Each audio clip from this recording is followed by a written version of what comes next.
41 झाली 41.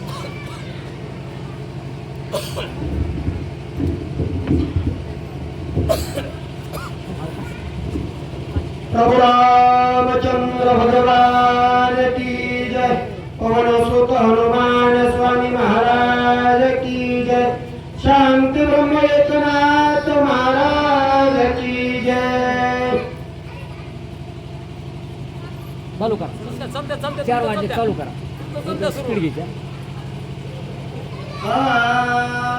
पावसाने श्रीराम राया धाव धावा राघवा तो सवे गपावा घेऊन लक्ष्मणाचे नाव दीर्घ सुरे आक्रंदे।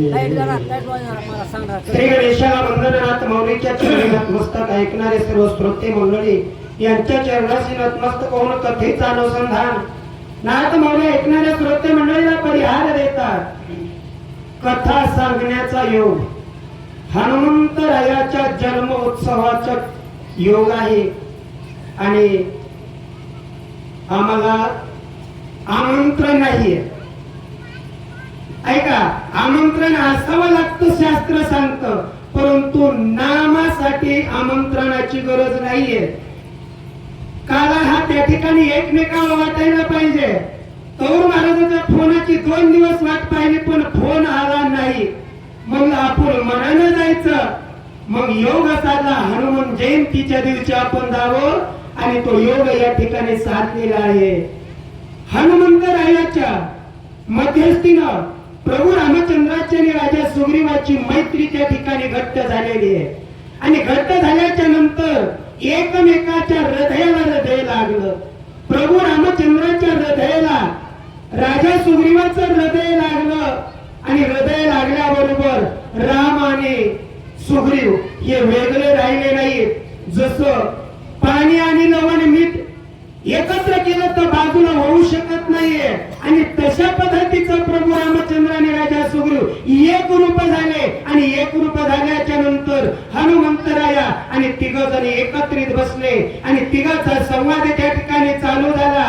प्रभू रामचंद्राला राजा सुग्रीवानं सांगितलं, रामा ज्या कार्यासाठी तुम्ही आलात सीतेच्या शोधासाठी आलेला आहे आणि ती सीता राजा रावणाने नेलेली मी पाहिली आहे आणि आम्ही वानरांनी पाहिले। वानर किती होते तर 5 होते, राजा सुग्रीव आणि 4 प्रधान आणि आम्ही पाहिली।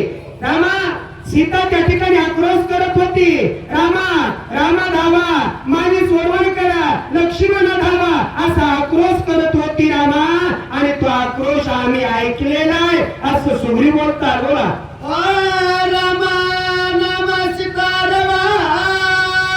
वानर ऐकला सर्व आणि कधाले जे राघव त्या पूर्वा ते ऐका। प्रभू रामचंद्र वानर सैन्याने सर्वांनी ऐकलं, सीतेचा आक्रोश ऐकला आणि ती त्या ठिकाणी आक्रोश करत होती, रामा रामा धावा राघवा माझी सोडवण करा आणि हा आक्रोश वानराने ऐकला। वानराने ऐकल्याच्या नंतर वानर त्या ठिकाणी विस्मित झाले, आश्चर्यचकित झाले। त्या ठिकाणी काय राघव झालं, रामा काय झालं ऐका म्हणले पुढं, याची परवा कशी करी आम्ही असता पंचवानरी उतरे आवास सीता सुंदरे मला करे त्यागिले। हे ऋषमुख पर्वत आहे आणि ऋषमुख पर्वतावर आम्ही 5 जण वानर होतो आणि या पर्वतावर राजा रावणानं सीतेचं हरण केलं आणि हरण केल्याच्या नंतर त्या ठिकाणी सीता आक्रोश करत होते। आक्रोश करत असताना त्या ठिकाणी धावा धावा धावा असं म्हणत होती। ते मी माझ्या सख्या कानाने ऐकलेलं आहे रामा, तो आक्रोश मी ऐकलेला आहे आणि त्या ठिकाणी सीतेनं काय त्या ठिकाणी उपकरण त्या ठिकाणी काय टाकलं बोला, लक्ष्मी हनुमंता वस्त्रालंकार सांडी सीता ते आले हनुमंताच्या हाता सौभाग्यता राजा सुग्रीवाने सांगितलं कोणताही योग घडण्यासाठी भाग्य लागतं. मग त्या ठिकाणी भाग्य आमच्या 5 जणांपैकी हनुमंतरायाचं भाग्य उदयाला आलं आणि सीतेनं जे अलंकार आणि वस्त्राचं त्या ठिकाणी जे गाठोडं टाकलं आणि ते भाग्यवान असणार आमच्या हनुमंतराया आणि त्या हनुमंतरायाच्या हातामध्ये पडल्यावर काय केलं बोला. श्रीरामाचे उतरी वस्त्र राम नामांकित अलंकार आम्हा दाखविले समग्र राखे निरंतर मारोते. हो रामा ऐका, जे सीता मातेने अलंकार टाकले, वस्त्र भरणं टाकलं आणि त्या अलंकावर राम नामांकित त्या ठिकाणी ठसा होता आणि त्या हनुमंतरायाने आम्हा वानराला दाखवला. आम्ही रामा ते पाहिलं असं राजा सुग्रीव प्रभू रामचंद्राला अवतार आम्ही ज्या विश्वास असे भाग्य ज्यास त्याची पावते श्रीराम वास भाग्य बहुवस हनुमंत. नागरावने सांगितलं ज्याचा राम नामावर विश्वास आहे, विश्वास महत्वाचा आहे. आज कलियुगामध्ये म्हणतात कशाचा देव. अहो ज्या ठिकाणी विश्वास ठेवला ना देव आहे आणि ज्याचा विश्वासच बसत नाही त्याला देव नाहीये. तसं विश्वास त्या ठिकाणी रामनामावर आमच्या हनुमंतरायाचा आहे आणि त्याच्यामुळं त्या भाग्यानं त्या ठिकाणी त्यांच्याकडं वस्त्र अलंकार प्राप्त झाले आणि ते राम नामांकित होते. ते भाग्यवान हनुमंतराया आणि त्यांनी जपून ठेवण्यात रामा असं सुग्रीव सांगतात. राम नामे दीर्घ स्वर सीताक्रने सुंदर आम्ही ऐकता समग्र हनुमान वीर खवळला. सीता त्या ठिकाणी आक्रोश करत होत्या. रामा रामा धावा, माझं या ठिकाणी हरण करते, मला सोडवण्यासाठी कोणीतरी या. आणि असं त्या ठिकाणी आक्रोश सीता माता करत होत्या.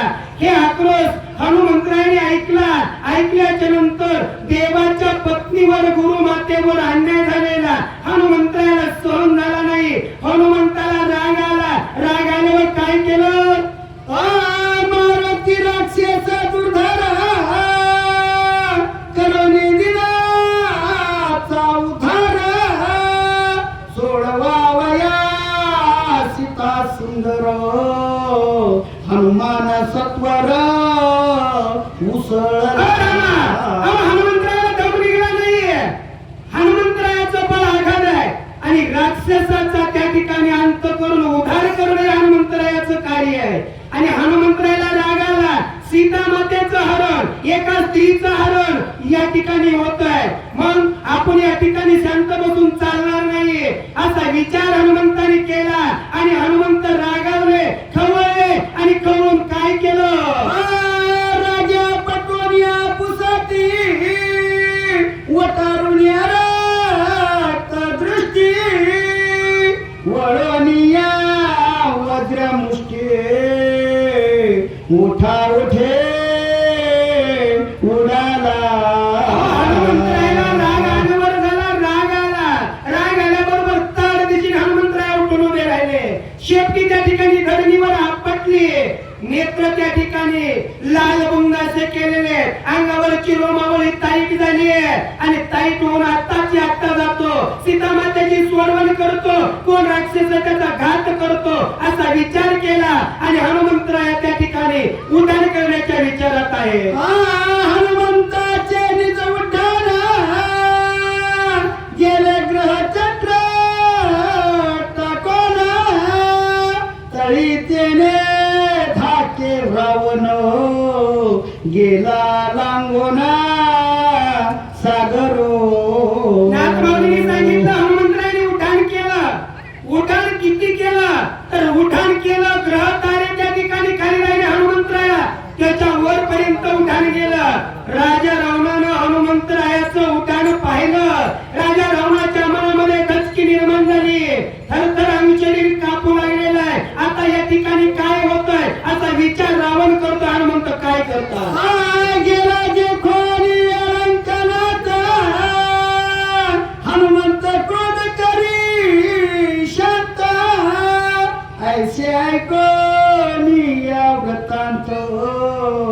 अतिविस्मिता श्रीराम. राजा सुग्रीवाने सांगितलं, रामा हनुमंतरायचा उड्डाण आकाशामध्ये गेला तोपर्यंत राजा रावण समुद्र ओलांडला आणि लंकेमध्ये राजा रावणाचा प्रवेश झाला.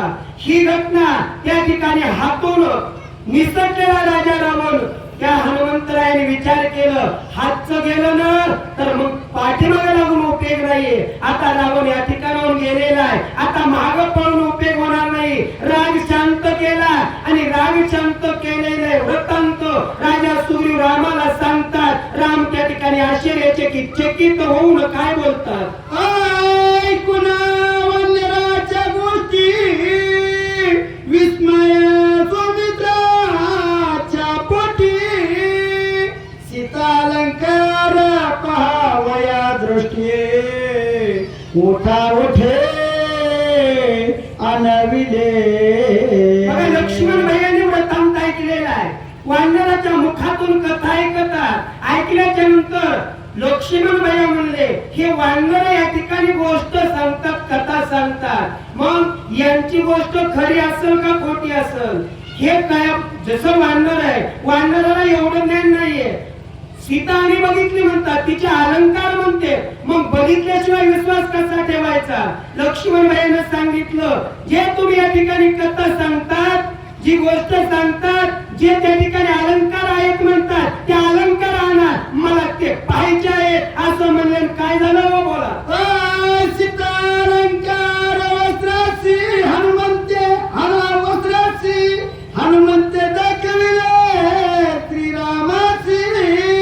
तेने धरोनी हृदयासे ओकसा बुक्षी स्पुंदत. लक्ष्मण भैयाचं बोलणं ऐकलं आणि अलंकार समोर हनुमंतरायांनी हातात असे उघड केले. उघड केल्याबरोबर प्रभू रामचंद्रांनी लक्ष्मण भैयाने अलंकार पाहिले, सीतेचे वस्त्र पाहिलं.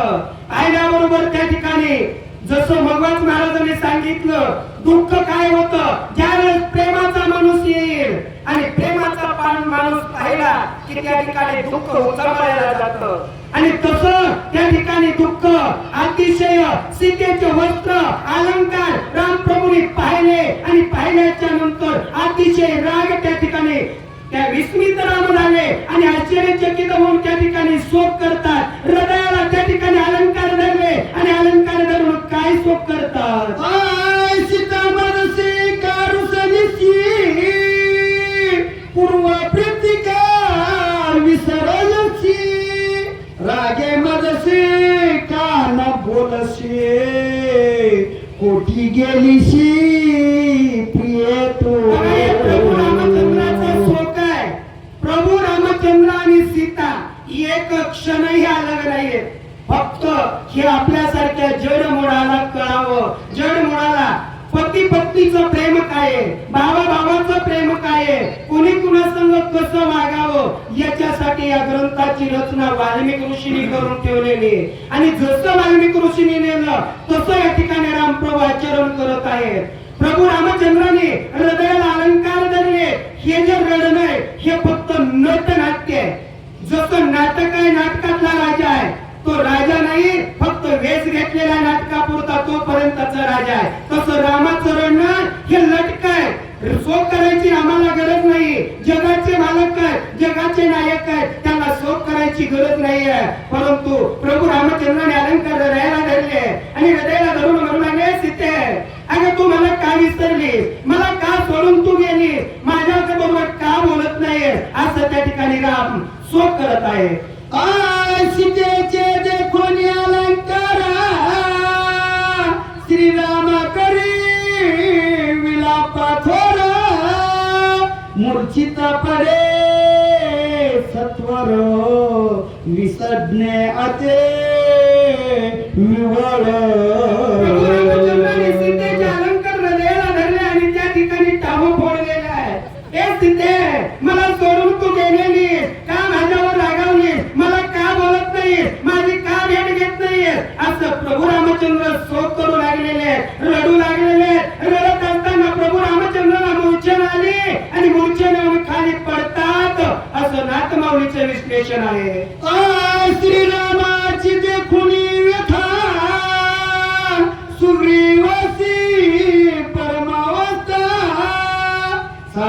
करोनी श्री रघुनाथा होय बोलता पुरुषार्थ बघा नाथ माऊलीचं या ठिकाणचं लिखाण आहे. आपल्या कलियुगामध्ये म्हणतात या बोटाचं दुःख या बोटाला लागत नाही. प्रभू रामचंद्र हे मानव अवतार, मानवाच्या त्या ठिकाणी अवतार धारण केलेला आहे. मानव वेशामध्ये अवतार आहे आणि वानर असणारा राजा सुग्रीव आहे. यांचं नातं आहे का, गोता आहे का, काहीच नाही, फक्त प्रेम. आणि त्या प्रेमामुळं प्रभू रामचंद्र धरणीवर पडलेले राजा सुग्रीवानं पाहिले आणि पाहिल्याबरोबर हृदयाचा त्या ठिकाणी अतिशय होरपण्यासारखं हृदय, दुसऱ्याचं दुःख त्या ठिकाणी व्हायला पाहिजे. आपलं सुख आपल्याला असं वाटतं आणि दुसऱ्याचं दुःख त्या ठिकाणी लांबून बघा वाटतं. दुसऱ्याच्या दुःखामध्ये जो सामील होईल, जो त्या ठिकाणी सहकार्य करील, तो त्या ठिकाणी परमार्थ असं त्या ठिकाणी शास्त्र सांगतंय. मग प्रभू रामचंद्राचं दुःख पाहून राजा सुग्रीव त्या ठिकाणी हळहळ करू लागलेला आहे आणि रामाला त्या ठिकाणी सावध